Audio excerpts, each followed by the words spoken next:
Welcome back to the David Pakman Show.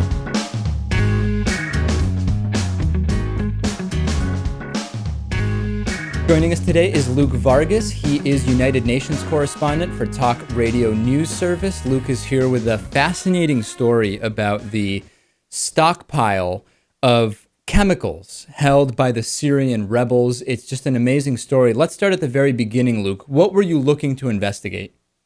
I wasn't looking to investigate anything. I was going to a surprise briefing to the press by the Syrian ambassador to the United Nations on Monday, just outside my office here at the United Nations.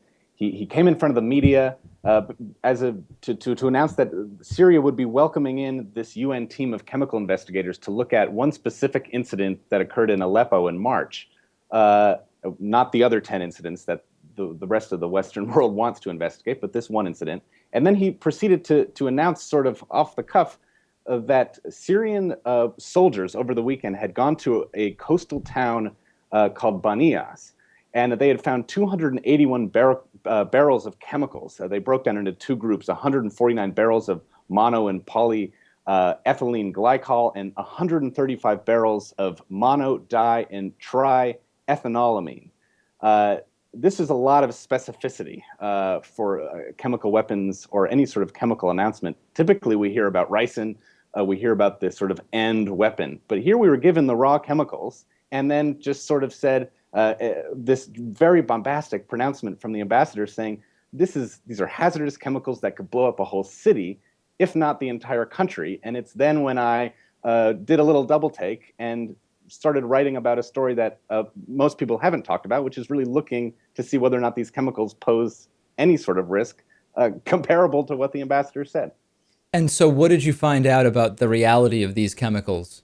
The reality is that they're all very common industrial and agricultural chemicals. Many of them would make sense to see near a port city because they're used in the oil refining process. They're used when things are dredged out of the ocean. They're used as anti-corrosives. One of the 5 chemicals is listed as the lowest tier of regulated substances because it's considered, and it really most used to be considered, a precursor to a potential chemical weapon called nitrogen mustard, which was produced at the beginning of the 20th century. But now pretty much it's being used and investigated for medicinal purposes. This is not something you hear about when you type it in, that there's a whole lot of literature about being used in combat. It's never been used in combat before. Right.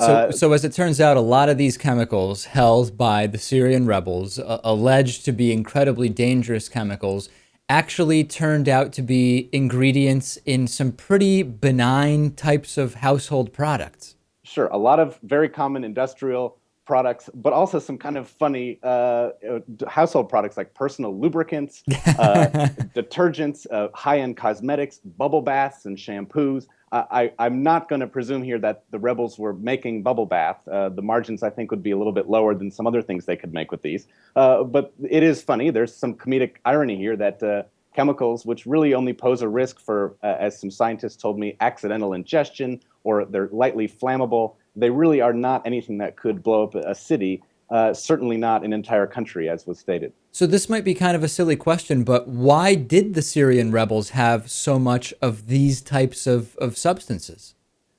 That is a question I don't really have an answer to, but some people I spoke to speculated, and it is a compelling speculation, that since this city has been under siege, the city of Banias has been under siege, the rebels may have retreated to a position where there just happened to be chemicals being stored for the port city, and that maybe without knowing exactly what they were, they decided they might as well guard them and sort of build the rest of a complex around these chemicals.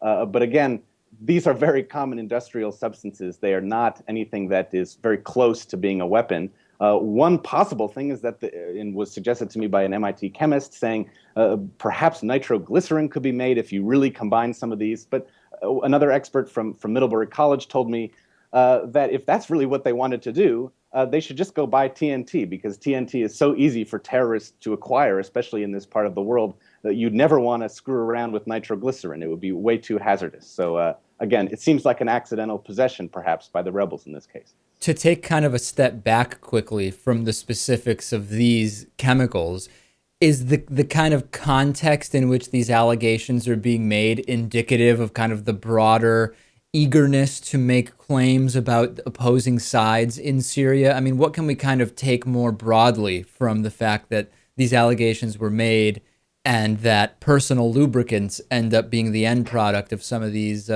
chemicals? Well, it's certainly the case that the ambassador of Syria to the United Nations probably hears about a number of incidents that the Assad government reports on every day. He was going to give a speech anyways, and he maybe got a little wire saying that something had occurred. He decided to throw it out there and see if anyone decided to bite. The international media did bite pretty hard on this with the international media and their state media, the Iranian state media, the Syrian media were all over the place with this news about these chemicals on Monday. There really hasn't been anything since. It could be because it was discovered. It maybe wasn't the best claim to take to the press because you'll see they're a little bit more common and less malicious. But it could speak to the fact that the Assad government is a little bit is scrambling for things. They may be looking for different incidents to be able to broadcast out to the media, and they throw it at the wall and see what sticks. Amazing. Luke Vargas, United Nations Correspondent for Talk Radio News Service in New York City. Luke, thanks as always. The David Pakman Show at davidpakman.com.